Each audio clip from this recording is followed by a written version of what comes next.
have seen two very competitive rounds between these two lightweights. Bogner looked sharp in the first round. Hubela looked explosive in the second. Both of these young men said before the fight that they want to break into the world ratings, and they are just on the verge of doing that. I think the guy who does win this fight will be perhaps in the top 20 on the face of this earth among the lightweights. How did you get into boxing? How did you find the sport? Well, it's a funny story. I used to go to a lady piece grammar school, and I wasn't very good in sports. I was too short for basketball, too small for football, the whole 9 yards. I wasn't really good at sports. And so I joined the basketball team. I sat the bench. And they used to send me in to foul, basically, because I didn't know what I was doing. And we played Holy Name Grammar School, and they put me on the same guy all the time. And I used to foul him, and him and I used to get into fights every time they came to play. And after about a couple of months, my Vinny Dolan, who was the athletic director, grabbed me by the ear one day and says, get in the car. I said, where we're going? He says, you're coming with me. He took me to the Seafarers Association on 20th Street between 4th and 5th Avenue. It was a merchant marine where they went there to work out and whatever. And I met Isaac Logart, was my first trainer. He says, you're coming here every day. I want you here every day, and you're going to stay out of trouble. And from that point on, I loved the sport of boxing because I had to be in it. I got tired of sitting on the benches and not being included. And Isaac Logart for 3 weeks taught me how to throw the jab. That's all he made me throw, the jab, jab, jab for 3 weeks. And Isaac Logart had, I don't know if he had a broken jaw, but he talked through the side of his mouth. I'll never forget it. It was a great experience, and I thank Vinny Dolan for getting me started. And my first amateur fight was at Pining Point, Baltimore. And I fought Wildman Alexander. Didn't know anything about him. And I wound up winning my first amateur fight. And it's just history from there. I fought, I think I had 3 fights, 3 times at the Golden Gloves. And I went to the Spanish Gloves, El Diario. And I went to the finals in the El Diario finals. I fought a guy named Carlos Pinedo in the finals. And then I think directly right after that, I turned pro. I said, I'm going to turn pro. And see, I'll have a couple of fights just to say I was a professional fighter. Right. And my first fight was at Madison Square Garden. My first 4-rounder on the card with Wilfred Benitez and Randy Shields was the main event. I come out of the dressing room. You're in the dressing room. You don't realize you're in the garden. All right, no big deal. You walk out. And back then they had these velour black curtains before you walked out into the arena. And they opened up the curtains, and I saw my name up on the marquee, Lou Hubela's pro debut. From that point up here, I don't remember walking all the way down. I don't remember walking up 3 steps to go into the ring. I swear on my mother, she may never go to heaven. It's a true story. I went blank. I said, oh my God, this is reality. I'm at Madison Square Garden.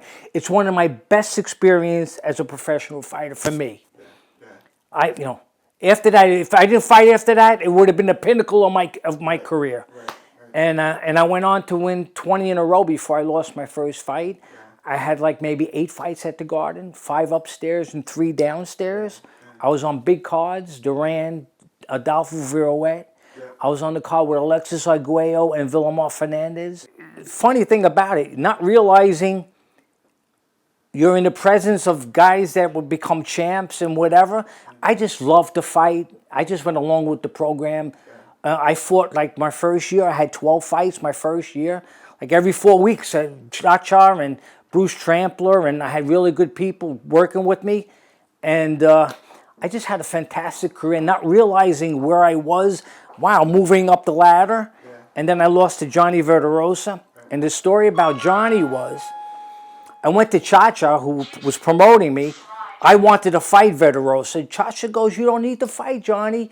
You're 20-0, he's 13-0. There's nothing to gain. And I said, well, it was a Brooklyn-Staten Island rivalry, and it was my pride. Yeah. And it was a mistake. Yeah.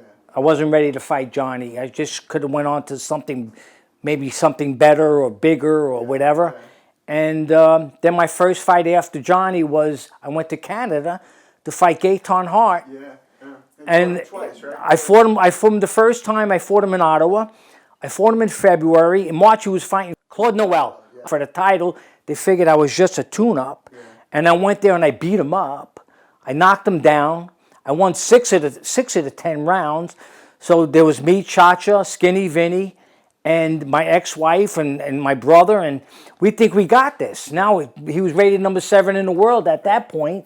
And we figured we'd just move up. And they called unanimous decision Gaetan Hart. And I was devastated. It took the heart right out of me. Yeah.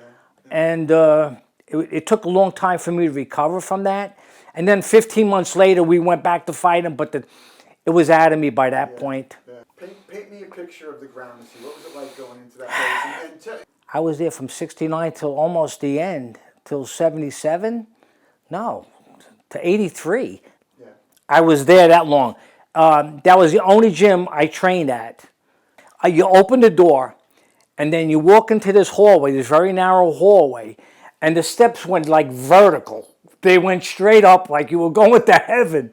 And it permeated with sweat and it had a workout smell to it.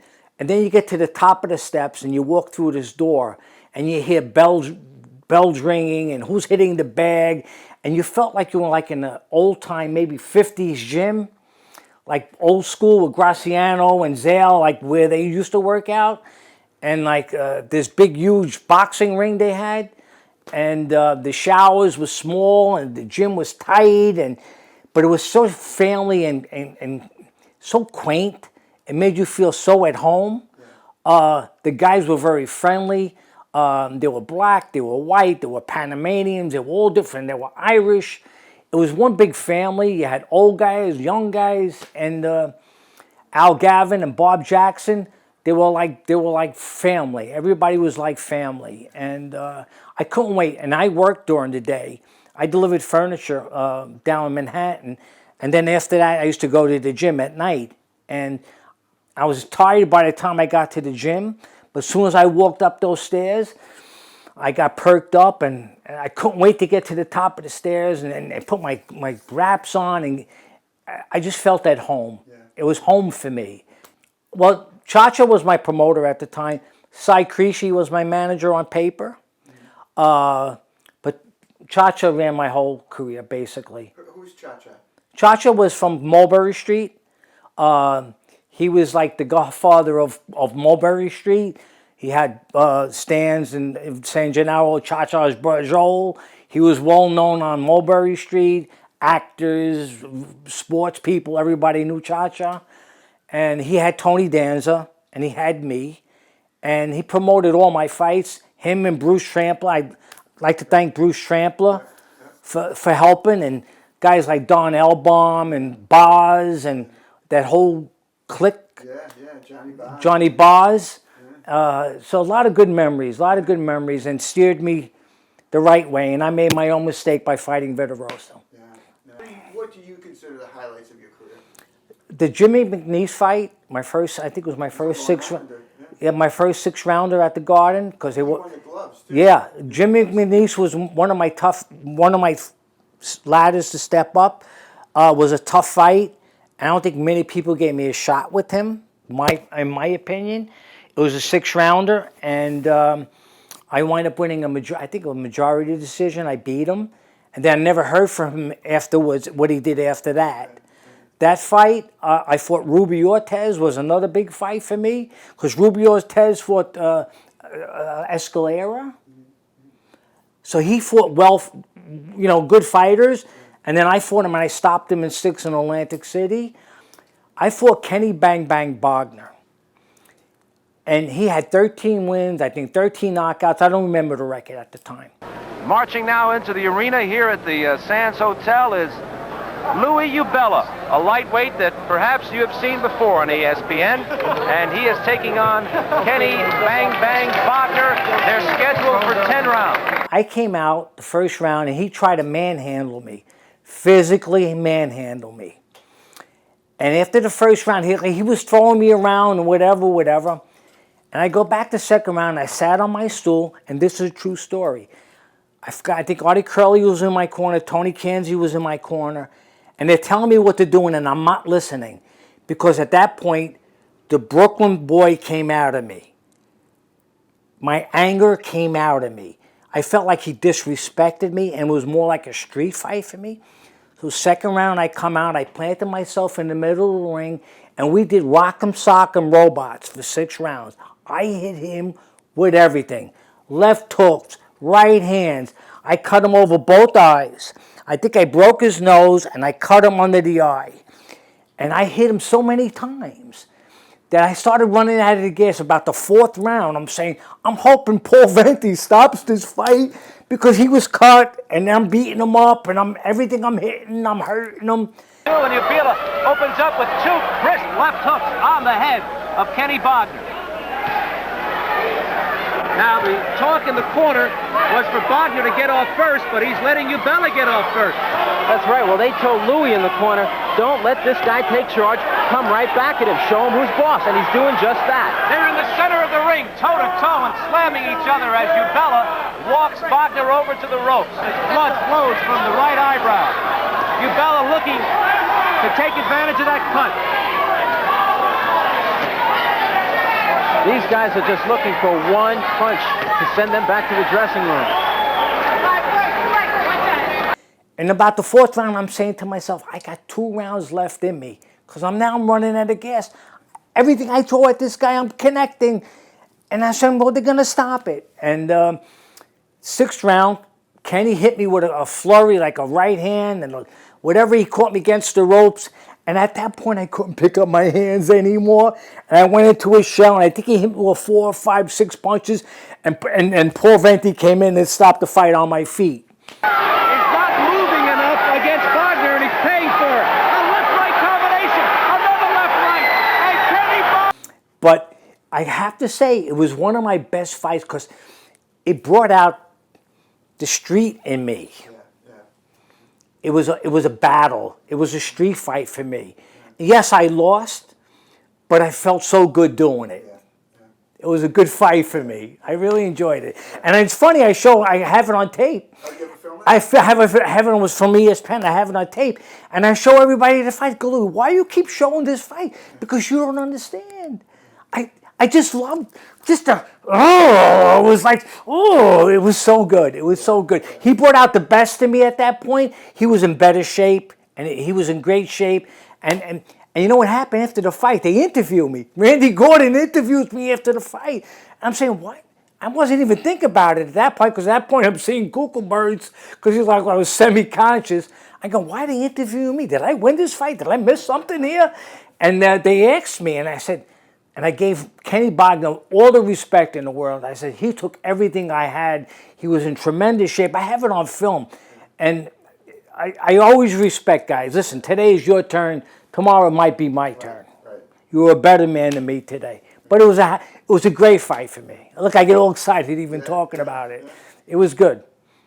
Tony Danza and I, we got along really well together. We were palling out a lot. We went to fights together, and he came to my wedding.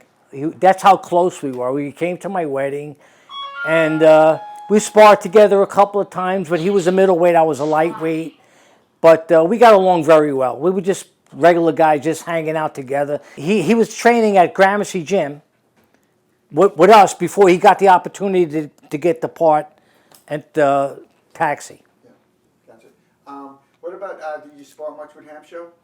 I sparred once with Hampshire. He just muscled me all over the place. It was no contest. As a matter of fact, while we're sparring, he's laughing because he's just bullying. Plus, he's southpaw. Yeah. You know, so which was odd to begin with. I was just trying to be in survival mode, but we were sparring. I could see him smiling because he was just manhandling me. Yeah. Hampshire was a tough fighter. He had something inside that drove him to be tough. Listen, he fought Marvin Hagler. He fought tough fighters. He was tougher than he appeared to be. Now, coincidentally, Hampshire is a Syrian. So am I. We're both Syrian. So we had this little bond, him and I. He was a very quiet to speak to, gentleman-like to speak to. But once he got into the ring, something comes out of you once you get into that ring. You know, your inner inhibitions come out or whatever it is. And he was a tough, very tough, rugged fighter. What was it like fighting on the card with Duran? As far as Roberto Duran, he fought Adolfo Viruet. I trained with his brother Edwin at Gramercy Gym. We sparred. So that I was more in tune with that. I met Duran in the dressing room. It was like an honor to be there, like, oh my God. And realizing I'm on the card with Roberto Duran, it was just, I just had an amazing career. I was on the card with Adolfo Viruet and Alexis Arguello. I was on the card with Alexis Arguello, Villamar Fernandez. Great. I love Arguello. To me, he was one of the. I watched him fight. He always fought effortlessly. You never see him tired. He threw his punches so methodically.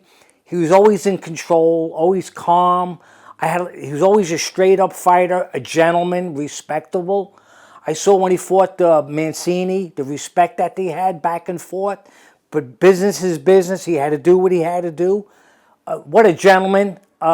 He's still one of my favorite, still one of my favorite boxers. Countering right hand by Hubela, and Ortiz here in the opening round, not looking good. Hubela continues to dominate. And I was researching your record and some of your fights and stuff. This other name, Lou Hubela, kept popping up. Yes. Do you know what I'm going to ask you? The other Yes, Lou go Hubela? ahead. Go ahead. Okay. Who is the other Lou Hubela, and are you related to him? That's my father. Oh, okay. That's my father. Okay. Do you want to talk about that at all? Or? A little bit. Okay. He was connected with the Gallo crew, and Yes. is that all right? And Yes. so just, I guess talk as much about it as Okay. you do, or you don't. Okay. Well, we live downtown Brooklyn on Carroll Street, and back in the 60s and 70s, there was wars going on between the Pavaccis and the Gallos. My father was with the Gallo family, and we lived right on the block with Persicos. We were neighbors to the family, the opposite of the Gallos. Right. So my father couldn't come home much because of the wars that were going through. And so, like I said, my mother raised 7 children on that block. You know how they say they honored and respected the family? Yeah. I went to school with Junior Persico's cousin. I've been friends with him for 65 years. Him and I went to kindergarten together. He was in my bridal party. I'm only trying to bring up that point, how one thing had nothing to do with the other. Right. And in 1974, my father got shot. He got shot on the corner of Columbia and President Street. He got shot in the head. And he survived 2 years, and then he passed away. And basically, there's really not much more to say. Yeah. That's the life he chose. My father had a tough upbringing, and I didn't realize that until later on. A lot of what my father was going through, I had to read through newspapers. We were young at the time, and my older siblings we didn't know what was going on, only what we seen in the paper. And then only to find out how my father was brought up. He was disowned by his father, and they lived in back of stores, and then they all back in Damascus, who had to go to France. Everybody had to flee, so they had a tough life. I'm not condoning, but it was survival for him. It was nothing but survival, and that was it. He worked down the piers, and he hooked up with them, and that was his way, I guess, to earn. He had 7 kids to support, and that was his life. And I loved him, respect him, and he was a good counsel. I went to him, and he told me a lot of things. I think my father, after he got shot, I think he went to one of my fights and one of my amateur fights, and then after that he passed away. Because I didn't turn pro till I was 1977. Right. He might have went to one of my amateur fights because he died in 76. Yeah. So maybe 74 to 76. He went to one of my amateur fights Right. in Brooklyn. Right. But that was the only recall that I have that he went to one of my fights. Okay.